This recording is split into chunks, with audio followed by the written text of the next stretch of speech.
મારી મમ્મી છે જે અમારા ગામમાં જ એક ફેમસ મંદિર છે, ત્યાં લારી કરીને રમકડા વેચતા હતા.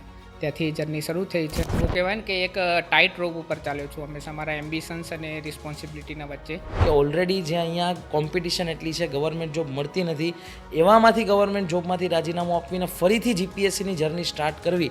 મેં આજે મ્યુનિસિપલ ચીફ ઓફિસરમાંથી રાજીનામું આપ્યું અને ત્યારબાદ મેં ફરીથી મારી જીપીએસસીની જર્ની શરૂ કરી. બેક ટુ બેક 3 યુપીએસસીની મેન્સ લખી છે અને આ વખતે એનું ઇન્ટરવ્યૂ આપ્યું છે અને જીપીએસસીમાં આ વખતે હું સેકન્ડ રેન્ક સાથે ઉત્તીર્ણ થયો છું.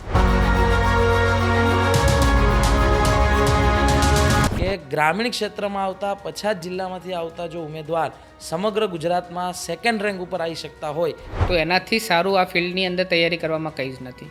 તમારું લોંગ ટર્મ મોટિવેશન શું છે, તો એના કારણે તમે એને મેનેજ કરી શકશો.